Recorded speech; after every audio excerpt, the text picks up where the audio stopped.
Baik, Assalamualaikum warahmatullahi wabarakatuh. Selamat pagi semuanya. Waalaikumsalam pagi, Pak. Selamat pagi, Pak. Baik, selamat pagi mahasiswa sekalian. Bagaimana kabarnya hari ini? Sehat? Ya, baik, Pak. Alhamdulillah sehat, Pak. Alhamdulillah, baik, sehat. Nah, pada pagi hari ini kita akan memulai perkuliahan ya, yaitu mata kuliah penilaian status gizi ya. Mungkin kalian sudah sering dengar apa itu status gizi. Nah, bagaimana cara menilainya. Nah, jadi pada pagi hari ini kita akan eh, kuliah mata kuliah penilaian status gizi. Yang pertama saya sampaikan, nah ini mata kuliah ini ya terdiri dari 3 SKS nantinya, yaitu 1 teori dan 2 praktikum. Mata kuliah ini membahas tentang penilaian status gizi secara langsung dan tidak langsung, baik itu penilaian individual maupun penilaian masyarakat, itu ya. Yang meliputi definisi, macamnya, prosedurnya, kelebihan dan kekurangan, serta interpretasi untuk masing-masing metode penentuan status gizi. Lalu, nah, jadi capaian pembelajaran yang diharapkan pada mata kuliah ini adalah nantinya kalian diharapkan sebagai seorang calon ahli gizi nanti ya, mampu memformulasikan pemecahan masalah gizi perorangan, kelompok, dan masyarakat melalui penilaian status gizi, baik itu mandiri, berkolaborasi dengan tenaga kesehatan lain ya, karena nanti kita juga akan bekerja sama. Kalau di rumah sakit ada farmasi, ada dokter, ada perawat, seperti ini ya. Seperti itu untuk memberikan alternatif pemecahan masalah gizi. Yang kedua, nanti kalian juga harus mampu memanfaatkan teknologi informasi dengan berbagai perangkat dalam menjalankan peran sebagai nutrisionis. Sekarang area digital ya. Lalu pada akhir semester, mahasiswa mampu mengetahui dan melakukan berbagai macam penilaian status gizi secara langsung, tidak langsung, indikator status gizi, dan tanda-tanda kelebihan status gizi. Seperti itu kira-kira ya capaian pembelajarannya. Lalu selanjutnya ini bahan kajian. Jadi bahan kajian ini adalah kira-kira nanti 1 semester ini kita akan mempelajari apa gitu ya. Yang pertama ada metode penilaian status gizi secara langsung.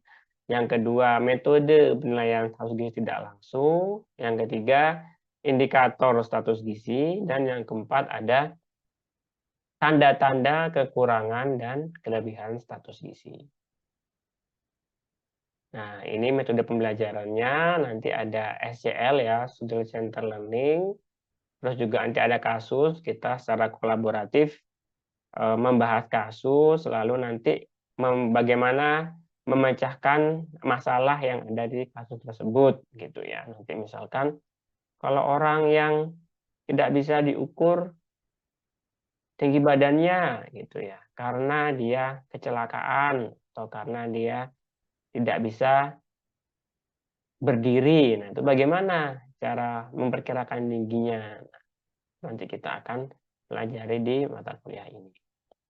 Jadi media pembelajaran nanti ada di LMS, ya di Learningpoly yang biasa kita gunakan, dan juga kita menggunakan media Zoom seperti itu. Lanjut, nah nanti evaluasi mahasiswa. Jadi nanti evaluasi mahasiswa ada 3 ya. Jadi ada UTS dan UAS dalam bentuk multiple choice dan esai. Ya, jadi kalau biasanya kita hanya multiple choice, tapi kita juga sekarang ini esai ya. Jadi memberi kesempatan kepada mahasiswa untuk bagaimana menerangkan sebuah kasus gitu ya. Jadi tidak hanya memilih jawaban yang benar, tapi ini kita coba bagaimana mahasiswa agar mampu menuliskan ya pendapatnya terkait kasus nanti yang akan diberikan. Terus ada tugas praktikum, nanti juga ada 2 SKS praktikum. Jadi setelah praktikum nanti ada pembuatan laporan. Jadi kalian tugasnya itu ya. Terus ada kuis di tengah-tengah semester nanti juga ada kuis dari satu orang dosen. Lalu keaktifan dan tanya jawab selama kuliah dan praktikum. Mungkin sampai di sini ada yang bertanya atau menanggapi terkait awalan kuliah ya, evaluasi mahasiswa ini. Apakah sudah cukup jelas? Jelas, Bapak. Cukup Oke. jelas, Bapak. Oke, terima kasih jawabannya. Baik, kita lanjutkan. Nah, tim dosennya nanti ada saya sendiri, ya, Erizal Permadi, dibantu oleh Ibu Dahlia Indah Amareta, dibantu oleh Pak Iqbal, ya, dan terakhir Bapak Yohan. Nah, berikut ini adalah daftar referensi maupun rujukan yang bisa kalian acu nanti ya. Jadi tersedia di online juga, atau kalian nanti mau minta bukunya Gibson, kalau kalian tidak memiliki bisa nanti ada soft copy-nya ya, nanti bisa saya kirimkan gitu untuk dibaca dan dipahami gitu. Nah, ini bisa kalian pelajari. Nah, lalu kita sekarang kalau sudah cukup tadi, nah kita masuk ke materi pertama ya, yaitu penilaian status gizi berdasarkan antropometri ya. Mungkin sudah sering kalian melihat atau mendengar apa status gizi, bagaimana cara mengukurnya gitu ya. Tapi kalian pernah nggak ini ya bertanya-tanya gitu ya, apa sih definisi dari antropometri gitu ya. Jadi kan antropometri, indeks antropometri kan gitu kan ya. Jadi yang kita lihat bahwa antropometri merupakan ukuran tubuh manusia ya, dari bahasa yaitu antropo dan metrik gitu ya. Antropo itu kalian, manusia gitu ya, dan metrik merupakan ukuran-ukuran. Jadi nanti bisa ukuran mata, ukuran lingkar dada, lingkar perut gitu ya. Nah, kira-kira saya mau bertanya, kira-kira kalian kalau mengukur itu biasanya kalian waktu apa ya? Coba kalian ingat-ingat. Melakukan pengukuran itu ketika apa? Lingkar dada, terus panjang tangan itu. Ya, Alvina, gimana? Menjahit baju. Ya, betul sekali, Alvina. Ya, itu ya ketika menjahit baju. Nah, proses menjahit baju itu pasti penjahit atau tailor dalam bahasa Inggris pasti melakukan pengukuran. Kira-kira tujuannya apa? Melakukan pengukuran.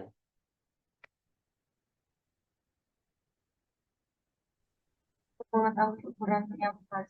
Iya, mengetahui ukuran yang pas. Nah, kalau penjahit baju dia mengukur tubuh kita untuk nanti menjahit baju kita dengan pas. Tapi kalau nanti ahli gizi, ya kalian mengukur tubuh manusia untuk menentukan status gizi manusia itu. Itu ya. Jadi di sini ya kata Jelif, jadi antropometri gizi adalah variasi dari ukuran-ukuran dimensi tubuh dan komposisi tubuh manusia pada berbagai golongan umur dan tingkatan gizi. Di setiap golongan usia, mulai dari usia bayi, balita, ya, terus remaja, dewasa, lansia, itu beda-beda nanti ukuran tubuhnya. Ya. Untuk tingkatan gizinya nanti juga akan berbeda-beda. Jadi ukuran tubuh seseorang itu juga menggambarkan tingkatan gizinya. Contohnya aja tinggi badan gitu ya. Kalau pada anak balita yang sekarang lagi ngetren adalah kasus masalah gizi stunting. Jadi kan dia kan menggambarkan ya kan bagaimana sih tingkatan status gizi anak tersebut. Itu bisa dilihat dari ukuran tubuhnya.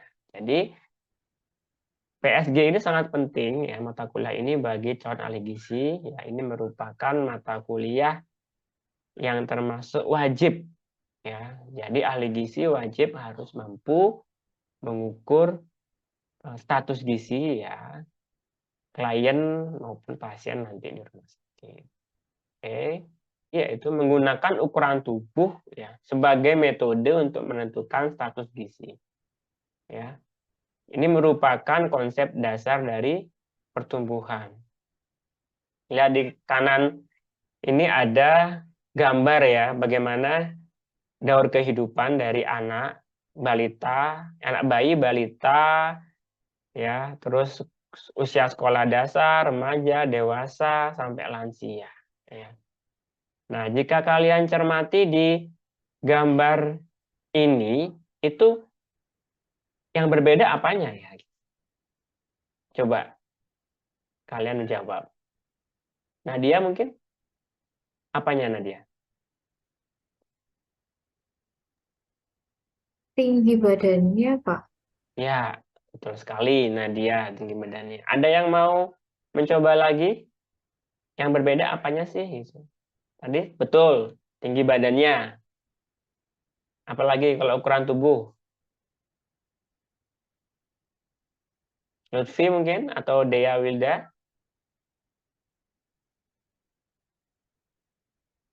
Ya, ya berat. Gimana, Alvina? Berat badannya mungkin juga semakin bertambah. Iya, betul, berat badannya. Ya, betul ya. Tadi yang paling gampang adalah kalau dari kasat mata jelas tinggi badannya ya, Nadia ya. Ya. Jadi tinggi badan dari bayi sampai lansia itu berbeda ya. Kita lihat bahwa ada kecenderungan semakin dia usianya tua, lansia, itu semakin agak ini ya. Dari tinggi itu agak rendah sedikit dibanding usia dewasa ya. Nah, itu bisa jadi karena apa? Karena terkait kekurangan-kekurangan zat gizi ketika lansia ini ya, atau masalah-masalah terkait dengan fisiologis seperti tulang yang sudah osteoporosis. Nah, itu mempengaruhi tinggi badan seseorang ya, itu. Kalau lihat dari ini memang dia terus bertanjak bertumbuh berarti tinggi badan. Makanya indikator pertumbuhan adalah tinggi badan gitu ya, dan juga nanti bisa ya disandingkan dengan status gizi setelah tinggi badan itu ya disandingkan dengan usia. Jadi misalkan kayak kalau untuk indikator status gizi stunting tidak stunting ya normal tinggi itu tinggi badannya menurut usia atau ya tinggi badan berdasarkan usianya ya itu yang bisa kita lihat. Kita lanjut. Nah, jadi mengapa sih kok antropometri itu dilakukan gitu ya? Karena apa sih keuntungannya gitu ya? Jadi keuntungannya adalah antropometri ini ya mengukur ini tidak memerlukan tenaga ahli. Misalkan harus bersertifikat ya, misalkan mengukur tinggi badan harus seorang dokter, tuh, enggak ya. Harus seorang ahli gizi juga, ya enggak. Jadi profesi lain bisa, bahkan seorang kader ya yang tidak memiliki background kesehatan tuh boleh mengukur tinggi badan, gitu ya. Jadi bisa dilakukan ya oleh tenaga yang lain setelah diberikan pelatihan. Untuk apa? Ya, jelas untuk agar data yang dihasilkan itu akurat gitu kan ya, biar nggak salah dalam mengukur. Lalu pengukuran antropometri ini cukup sederhana, aman dan mudah dilakukan. Terus juga murah ya. Jadi murah, terus alat-alatnya itu mudah dibawa, tahan lama dan ketika digunakan ya. Jadi antropometri ini dapat disimpulkan tadi dengan ambang batas atau batas bakunya ya tadi ya untuk menghasilkan status gizi. Seperti itu ya. Dan antropometri ini secara ilmiah diakui kebenarannya. Itu ya. Jadi di banyak negara, bukan hanya di Indonesia juga melakukan antropometri, gitu ya. Di benua-benua Eropa, Amerika, itu ya. Bagaimana dia mengukur tinggi badan, berat badan itu dengan antropometri ini. Jadi untuk nanti melihat gizinya seperti apa. Oke. Kalau ada pertanyaan boleh ya. Baik. Kita lanjut. Nah, ini dah. Ini beberapa kerugian dari antropometri. Ternyata selain keuntungan juga ada kerugiannya ya, antropometri itu. Yang pertama, tidak sensitif ya, karena tidak bisa membedakan beberapa masalah gizi. Contohnya kekurangan zat gizi mikro ya. Terus juga kekurangan zat besi, kalsium, karena sifatnya dia kan ini kan di dalam tubuh, gitu ya. Kalau antropometri kan melihat di luar tubuh. Gitu. Nah, kira-kira kalian sampai di sini paham atau ada yang ingin ditanyakan boleh?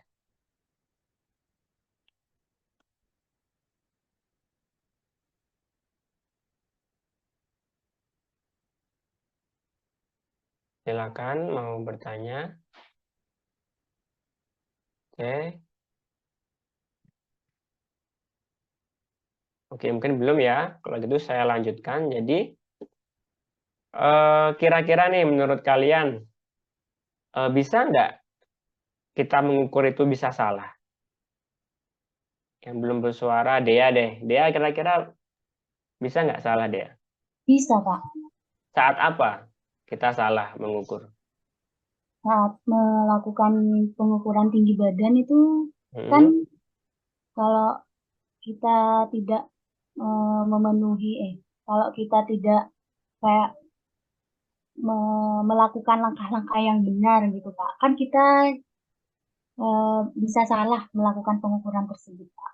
Betul, langkah-langkahnya harus tepat ya. Jadi kalau langkah-langkah yang salah itu juga cenderung nanti tidak tepat hasilnya. Nah, langkah yang salah itu ya, nanti coba kita bahas apa sih kira-kira langkah yang salah. Itu ya. Kita lanjut dulu. Jadi ini juga ya. Jadi pengukuran ini juga bisa menurunkan sensitivitas dan spesifitas ya. Contoh pada atlet ya, atlet binaraga atau angkat besi gitu. Kalau kita ukur berat badannya nanti tergolong berat badan lebih gitu ya. Nggak ideal gitu ya. Padahal seorang atlet dengan angka segitu itu termasuk ideal karena apa? Karena dia memang atlet tersebut atlet yang meningkatkan secara khusus organnya kayak misalkan tadi binaragawan ototnya sama angkat besi kan jelas dia berbeda dengan manusia kebanyakan.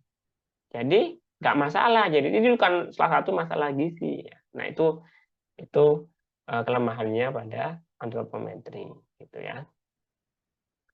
Kita lanjut. Nah ini salah satu beberapa contoh ya parameter antropometri.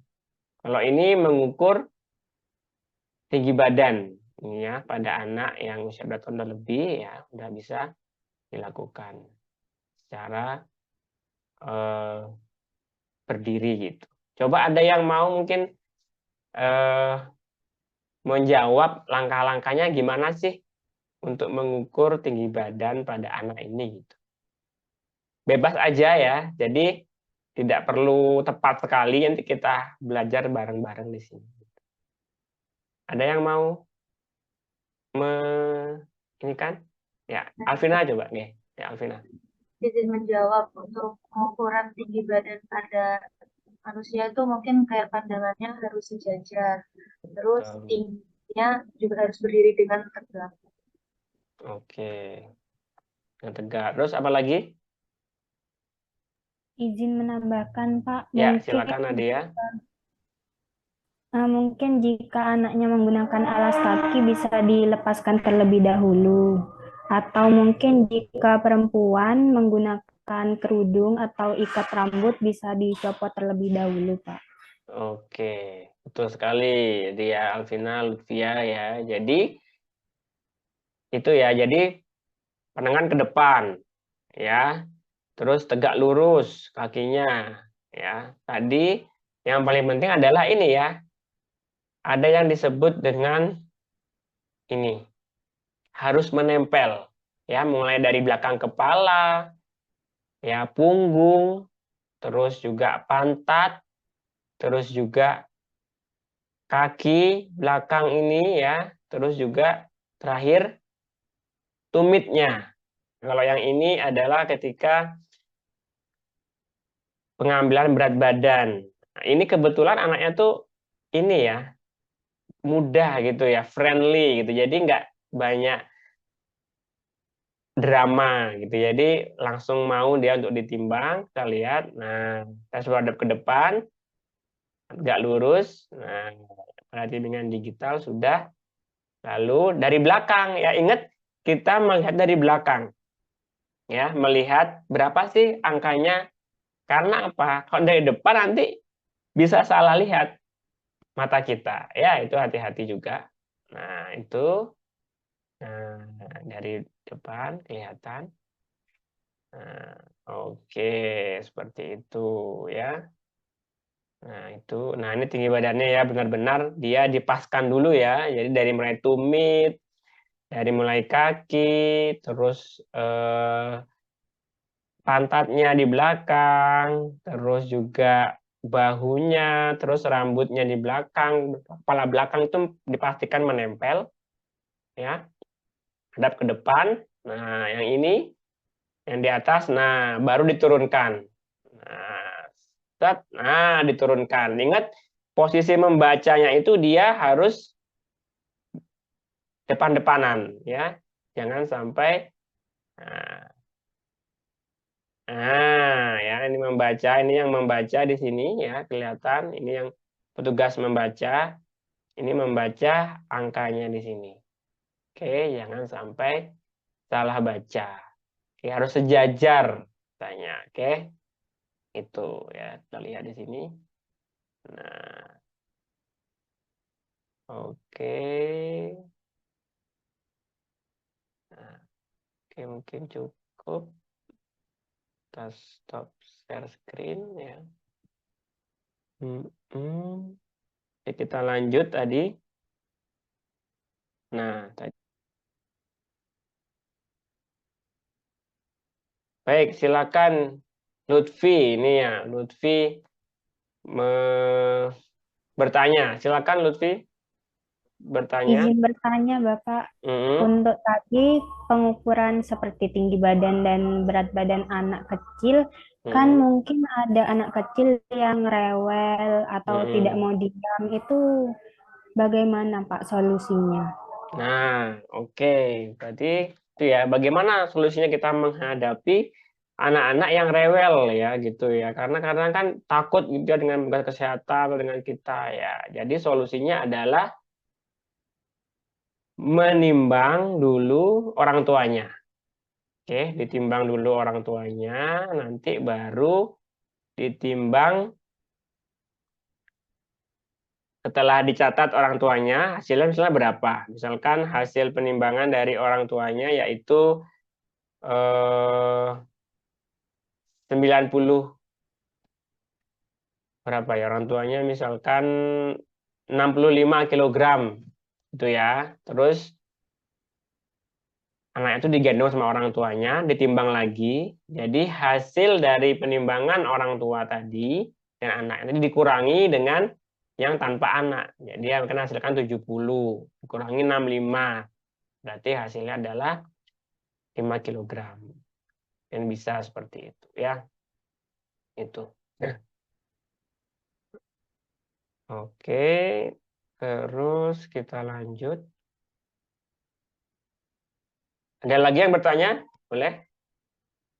Oke, nah ini ya, jadi dimensi tubuh itu juga bukan hanya itu yang 5 tadi ya. Tadi juga ada banyak sekali ya. Di sini ada juga lingkar lengan atas, tadi lingkar kepala, lingkar dada, pinggang, panggul, perut, rentang lengan ya, tinggi lutut, ya, demispan, halfspan, panjang ulna, ya, lapisan lemak bawah kulit, ya, terus juga lapisan lemak bawah kulit yang subskapula, supraelika, ya, panjang ulna, gitu. Ini banyak ya, jadi banyak banyarannya itu nanti otomatis dia akan terkoreksinya itu ya tinggi badannya itu tidak baik. Itu kira-kira. Silakan, ada yang ditanyakan lagi? Ya, tadi ini jadi kira-kira saya mau bertanya ya sekarang kalau ini sudah hampir selesai jamnya 1 jam. Apa yang kita pelajari pada kuliah hari ini? Ya, mungkin bisa disampaikan pendapatnya. Alvina, silakan mungkin bisa menyampaikan tadi kita belajar apa sih gitu. Kita hari ini belajar tentang antropometri tubuh, cara mengukur antropometri. Jadi bisa dari berat badan, tinggi badan, sama lila. Terus tadi juga mempelajari cara mengukurnya. Itu Bapak. Oke. Yang lain ada tambahan mungkin? Silakan Dea, Nadia, boleh menambahkan? Atau Lutfi? Ya, silakan Nadia. Oke. Mempelajari tentang tinggi lutut juga. Mm. Kalau pasiennya atau yang diukur subjeknya itu nggak bisa berdiri, kita bisa menggunakan pengukuran tersebut tinggi lutut. Ini adalah semakin kita sering mencoba, sering mensimulasikan, menghadapi klien itu semakin bisa, semakin mahir. Oke. Baik, kalau tidak ada pertanyaan, ya saya akhiri kuliahnya sampai di sini ya. Sampai jumpa minggu depan. Terima kasih mahasiswa-mahasiswi sekalian yang telah hadir di kuliah hari ini. Saya akhiri. Selamat pagi. Assalamualaikum warahmatullahi wabarakatuh. Waalaikumsalam Warahmatullahi wabarakatuh. Terima kasih, Pak. Baik, terima kasih semuanya. Oke, cukup ya.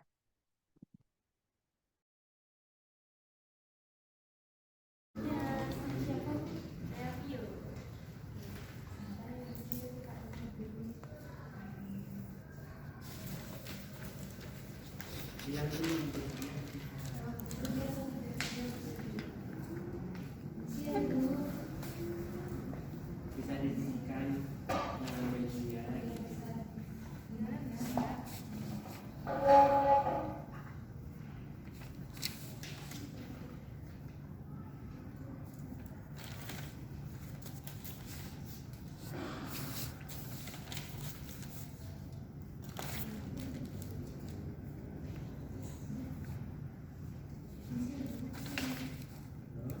Tangannya membentuk. Ya ingat ya, tangan membentuk. Terus 34 ini dibagi 2 17. Jadi